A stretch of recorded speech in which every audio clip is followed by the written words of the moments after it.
Êxodo capítulo 8, versículos 20 em diante.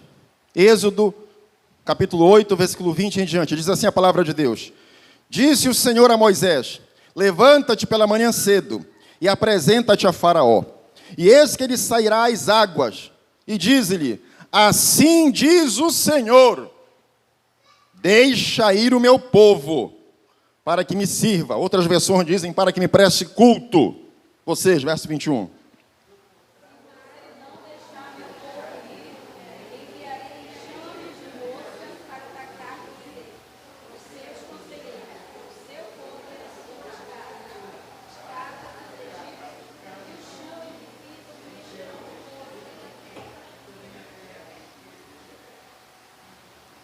Naquele dia, separarei a terra de Gósen, em que habita o meu povo, para que nela não haja enxames de mosca.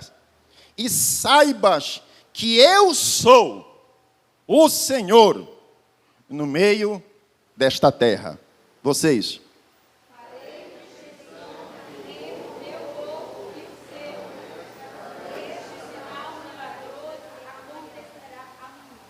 Assim fez o Senhor, e vieram grandes enxames de moscas à casa de Faraó, e às casas dos seus oficiais, e sobre toda a terra do Egito, e a terra ficou arruinada com estes enxames. Amém. Senhor, muito obrigado por mais esta oportunidade, que o teu Espírito possa estar nos conduzindo ao entendimento da tua palavra. Oramos hoje aqui em nome de Jesus. Amém. Glória a Deus. Você pode sentar, por favor.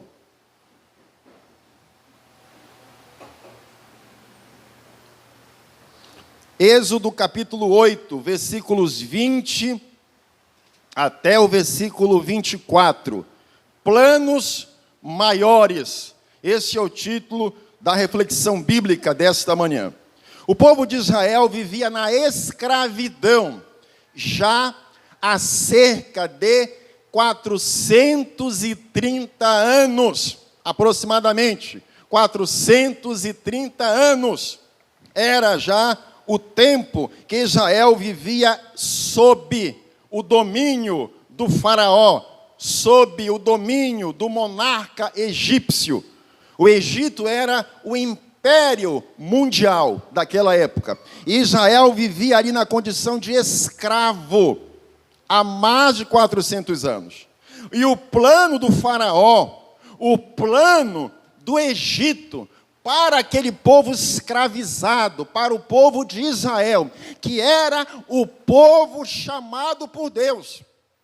Esse povo, eles são descendentes de Abraão, o patriarca, com quem Deus fez uma aliança, acerca de que a sua descendência seria um instrumento de bênção para todos os povos do mundo. Esse povo, eles estão escravizados há 400 anos no Egito.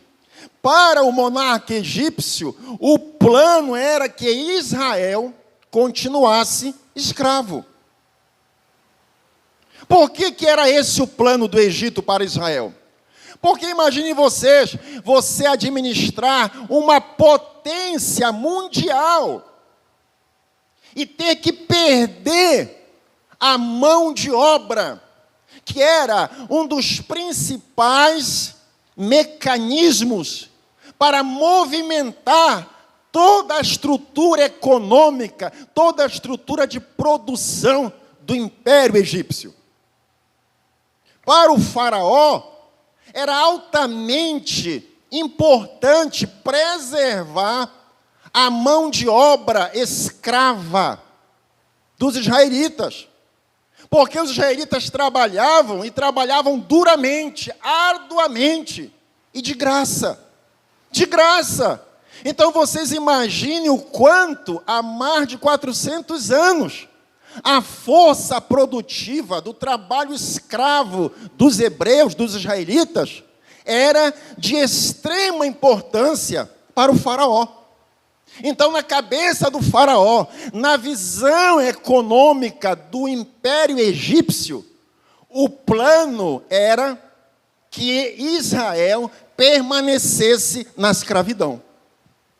Permanecesse oferecendo ao Egito trabalho com mão de obra gratuita. Uma maravilha, muito importante para o avanço, para a economia, para o progresso do Egito. Então o plano era que Israel continuasse assim. Porém, havia planos maiores. Havia planos maiores para esse povo, porque esse povo era o povo da promessa. Deus havia chamado o patriarca e disse a ele, prometeu a ele, olha, da tua descendência eu vou formar uma grande nação. E através da tua descendência, através dessa nação que eu vou formar, com as gerações que virão, dos teus filhos, eu vou abençoar todos os povos do mundo. Então havia um propósito, havia planos muito mais elevados da parte de Deus para Israel do que o plano dos egípcios. Eu queria falar hoje sobre os planos de Deus. E quais são os ensinamentos, irmãos, que a gente aprende aqui nessa narrativa do Êxodo? Se não, vejamos. O primeiro, Deus deseja que o seu povo esteja livre de qualquer tipo de embaraço em relação aos seus planos. Esse é o primeiro item que nós precisamos destacar hoje aqui.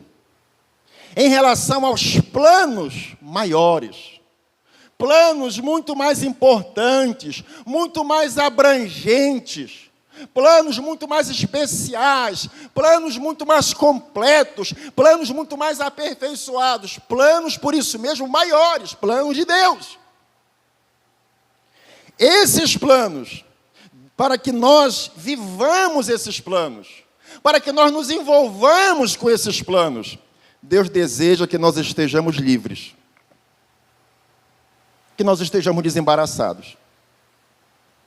Para Israel, o Egito era um embaraço.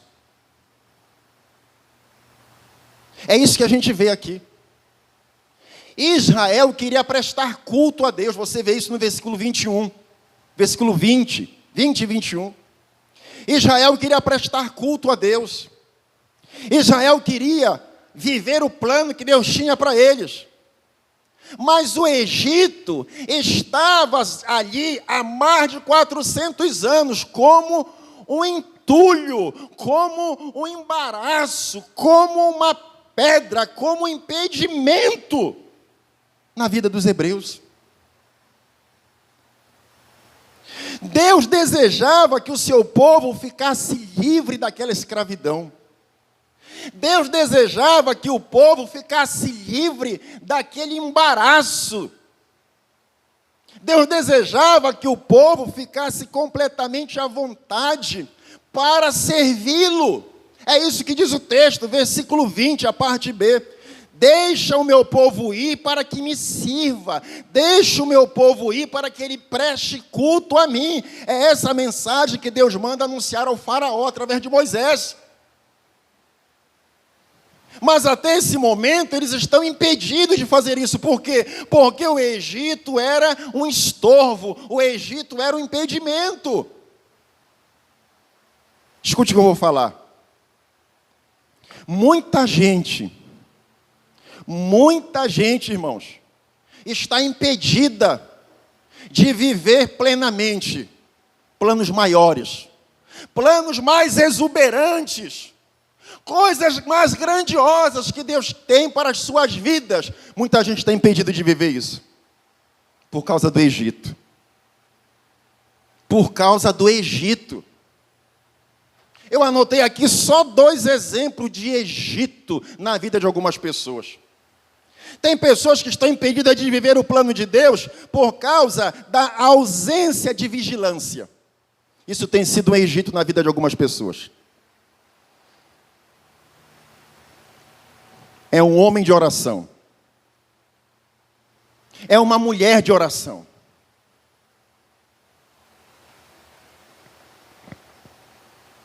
É um homem que estuda a Bíblia. É uma mulher que estuda a Bíblia.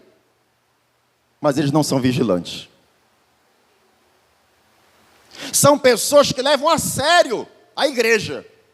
São pessoas que levam a sério o seu compromisso com Deus, mas não vigiam no que falam. Não vigiam no modo como se relacionam com as outras pessoas. Muitas vezes falam a coisa errada, na hora errada, no momento errado, e para completar ainda mais, com a motivação igualmente errada. Entende isso aqui? Não adianta você se esforçar para você ser uma bênção em todas as áreas da sua vida, mas você não ser vigilante. Você sabe por que existem casamentos que naufragam? Você sabe por que existem casamentos que desembocam no divórcio? Eu vou falar para você. E as pessoas ficam assustadas. As pessoas ficam impactadas, porque elas têm conhecimento que o casal se amava. O casal se amava. Sabe por que deu em divórcio? Porque com todo amor, com todo carinho, mas não havia vigilância. Não havia vigilância. E de vez em quando a pessoa falava uma coisa que não era mais para falar. Ficou para o passado, acabou, passou. E a pessoa vai lá e cutuca aquilo de novo. Uma amizade que havia entre dois irmãos, entre duas pessoas, entre dois amigos. Tão bonita aquela amizade. Mas daqui a pouco se rompeu. Por quê? Porque não houve vigilância. Não, mas eu sou muito sincero. O que eu tenho de falar, eu falo. O nome disso na Bíblia, sabe o que é? Tolice. O nome disso na Bíblia, sabe o que é? Falta de discernimento. O nome disso na Bíblia, sabe o que é? Meninice, infantilidade espiritual.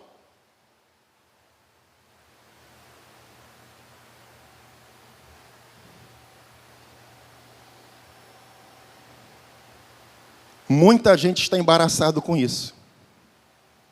Falta de vigilância. Um outro exemplo que eu anotei aqui é o Egito na vida de outras pessoas. Impedimento, embaraço para viver os planos maiores de Deus. Ausência de hábitos espirituais.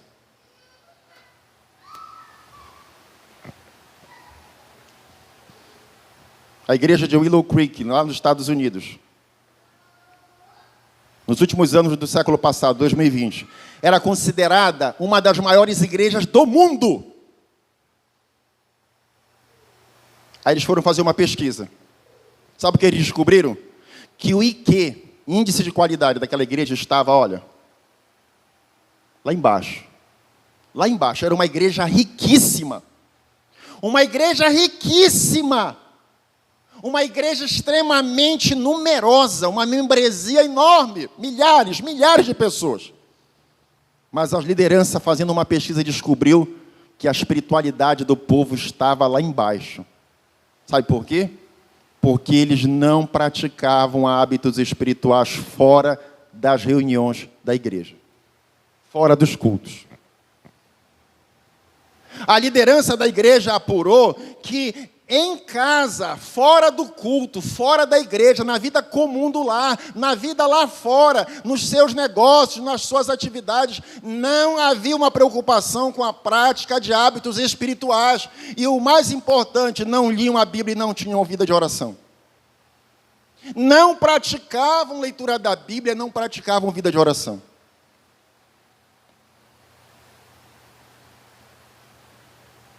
Eu não sei como está os seus hábitos espirituais, como estão os seus hábitos espirituais. Mas eu preciso dizer uma coisa para você, meu amado, minha amada. Se você quer ser igreja, você precisa desenvolver hábitos espirituais. E no meio desses hábitos, você precisa ler a Bíblia e ter vida de oração. Cara, se você não ler a Bíblia, se você não orar, Não se engane. Não se engane. Você vai se tornar um lindo, bonitinho. Bonitinho, você vai ser muito bonitinho. Um lindinho. Um bonitinho religioso. Um bonitinho evangélico.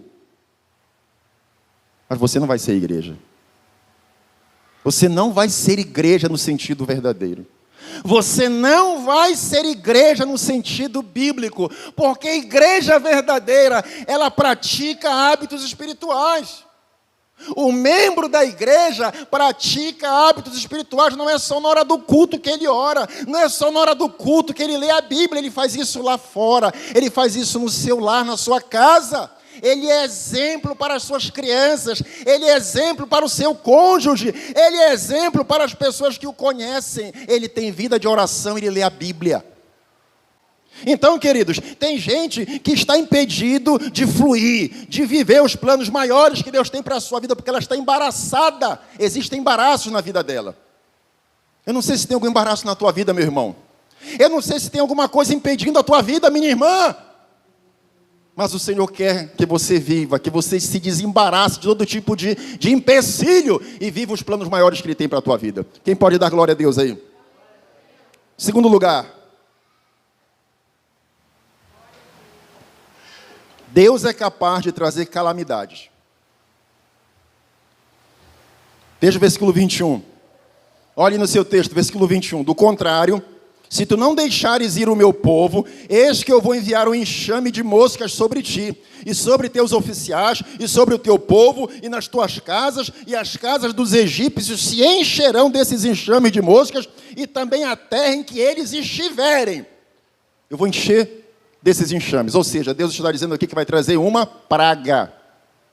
Deus está se comprometendo a enviar uma praga sobre o Egito. Deus é capaz de trazer calamidades para alertar, para chamar a atenção para os seus planos maiores. Preste atenção numa coisa, a praga das moscas, porque foram 10, essa foi uma delas, essa foi a quarta praga. A praga das moscas não era um fim, não era um fim em si mesmo. Não era. Essa praga era apenas um meio. Era apenas um meio. Ela não era o fim. Ela era um meio apenas. Que apontava para um objetivo, para um propósito, para um plano muito maior. Que incluía a preservação, o livramento da escravidão e a preservação do povo de Israel. A praga que Deus está dizendo que vai enviar para o Egito não era o final da história. Não era o todo. A praga era só uma parte do todo. Então entenda uma coisa aqui, entenda isto, irmão. Deus é capaz de trazer calamidades. Deus é capaz de trazer calamidades para trazer um alerta. Para as pessoas enxergarem os planos maiores que Ele tem. Deus enviou a praga das moscas para o Egito para mostrar ao povo, ao seu povo e aos egípcios inclusive, que havia um plano maior para Israel. Havia um plano mais amplo, havia um propósito muito maior, havia um plano mais abrangente. Aquele povo não era um povo qualquer, eles não tinham mérito nenhum, mas através da aliança que Deus fez com o patriarca deles, o Messias haveria de nascer. O Messias haveria de nascer. O Messias seria o descendente deles. E esse Messias é Cristo o Senhor, que nasceu séculos depois, para trazer redenção para toda a humanidade, para disponibilizar o perdão de Deus, a salvação. Então preste atenção, a praga não era um fim em si mesmo. A praga, ela só apontava para um propósito maior, ela servia de um sinal, ela servia de um alerta. Muitas pessoas pecam. Muitas pessoas erram quando interpretam esse texto aqui, porque elas ficam presas só no evento em si. A praga, ela é só um meio. Ela tem um propósito mais abrangente. Ela está trazendo um alerta, fazendo as pessoas pararem para pensar, para observar o que é que Deus quer fazer num campo maior. O que é que Deus está fazendo? Qual é o objetivo que Ele tem lá na frente? Qual é o objetivo, o plano maior? Qual é? Preste atenção numa coisa que eu vou lhe falar. Calamidades, quando vem na tua vida, você tem que estar ligado. Quando vier a calamidade na tua vida, meu irmão, minha irmã, você tem que estar conectado com o Espírito Santo, para você entender o que é que Deus está fazendo, para você não achar que aquela situação em si encerra tudo, porque não é assim. Você perdeu o emprego?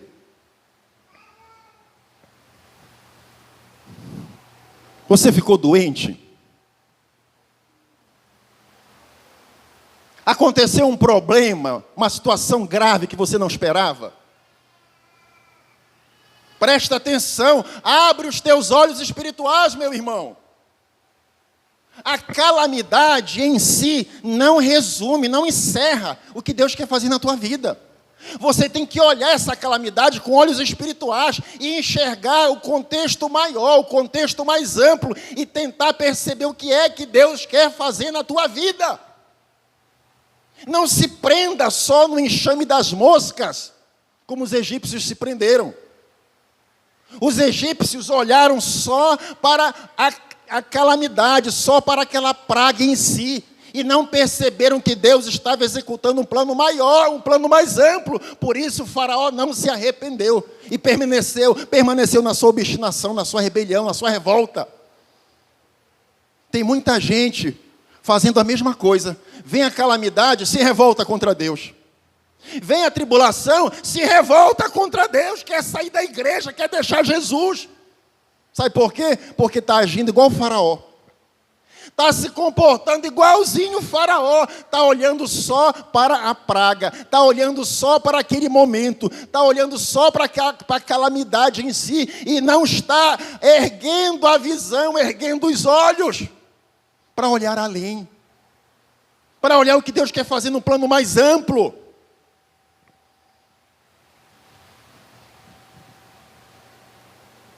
Como você tem analisado as calamidades da sua vida? Como é que você tem analisado? Como é que você tem lidado com elas? Você só enxerga o problema em si? Você só olha o problema em si? Ou você está buscando compreender o que é que Deus quer fazer na tua vida num campo mais amplo? Cuidado.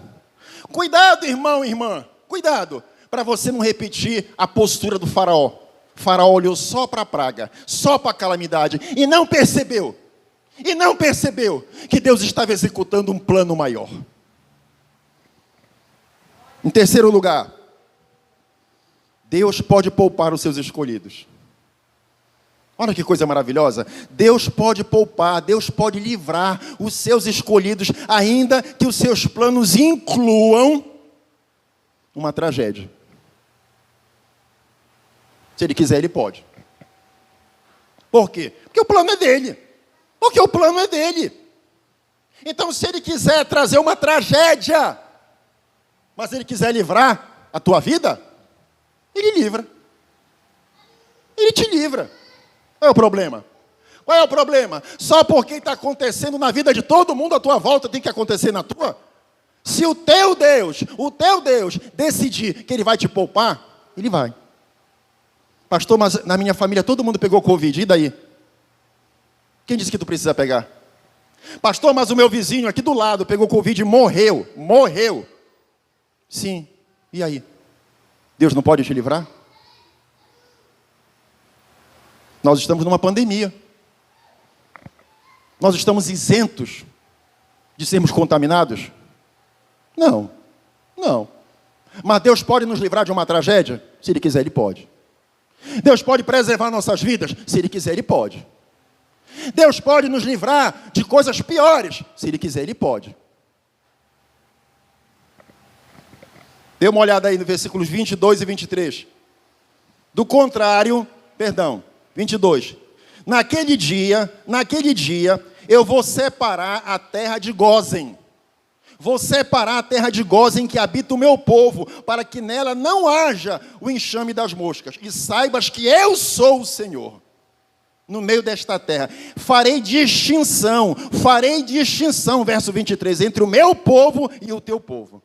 Sabe o que Deus está dizendo para o faraó? Olha, eu vou enviar amanhã a praga, a tragédia. Amanhã vai vir o enxame das moscas.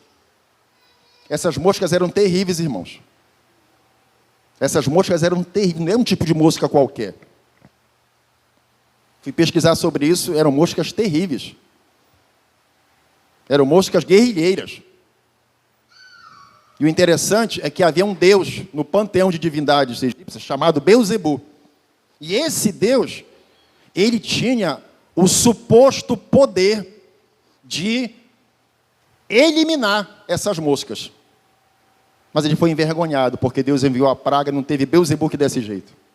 E as moscas encheram todo o Egito, só não a terra onde Israel ficava, a terra de Gósen. No território do Egito havia um espaço reservado para os escravos, chamava Gósen. Nessa região, a praga não chegou. Sabe por quê? Porque Deus tinha dito, olha, eu vou mandar a praga sobre todo o Egito, mas na terra de Gósen, onde está o meu povo, lá não. Lá não vai chegar, porque eu vou fazer distinção, eu vou mostrar para ti que tem diferença, eu vou separar o meu povo do teu povo. Então escute isso aqui, quando os egípcios perceberam que a praga veio, eles não tiveram como escapar. Mas a Bíblia diz que Deus cuidou, no mesmo tempo, simultaneamente, Deus cuidou do seu povo escolhido. E a praga não alcançou eles. Irmão, Deus pode fazer a mesma coisa na tua vida. A empresa do teu vizinho, do teu conhecido, do teu amigo, a empresa dele faliu. Nesta pandemia. Tem gente que está indo à bancarrota. Tem gente pensando em fazer besteira, porque a economia ficou muito difícil, perderam seus negócios, estão falindo, estão desesperados. Mas o Senhor pode preservar a tua vida. O Senhor pode preservar a tua atividade econômica. O Senhor pode abrir outras portas. E Ele tem feito isso, inclusive. Ele tem feito isso porque Ele é Deus. Porque Ele é Deus. Porque Ele é Deus. Você pode aplaudir ao Senhor nessa manhã? Você pode dar glória a Deus?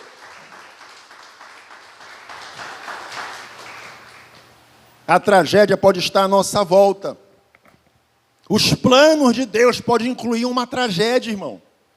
Mas no meio dessa tragédia, Deus é capaz de poupar os seus filhos. Para encerrar, enquanto os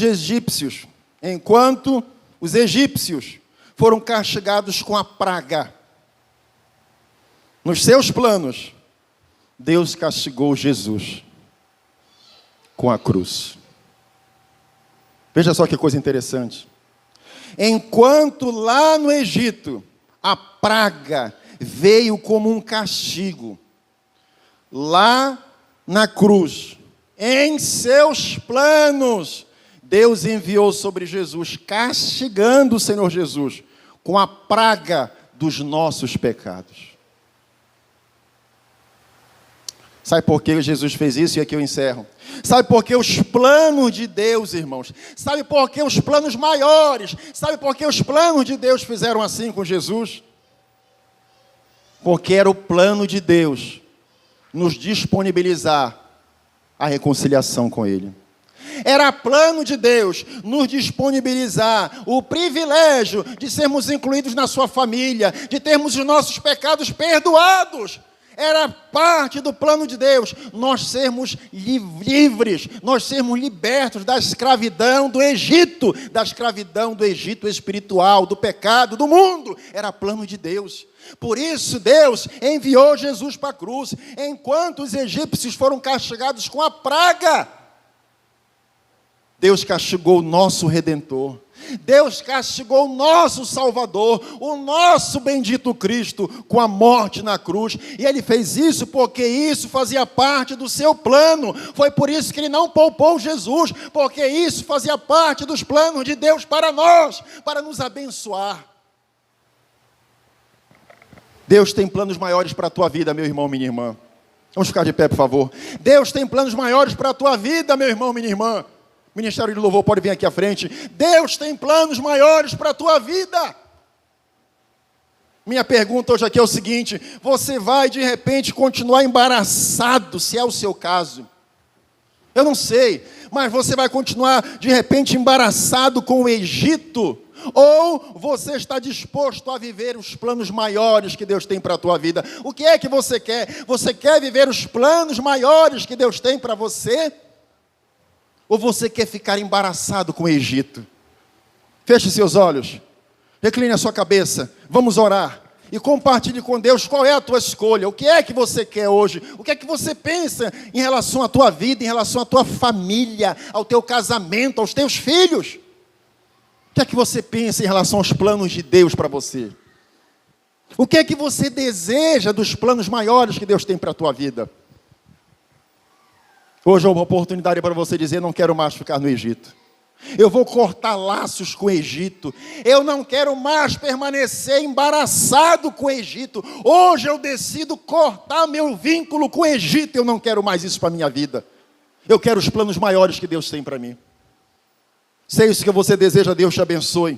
Deus te abençoe, Deus te abençoe. Vamos orar. Pai querido, em nome de Jesus, muito obrigado. Muito obrigado por esta oportunidade. Muito obrigado pela tua palavra. Muito obrigado pela tua palavra. Muito obrigado pela tua palavra. Senhor, que o teu Espírito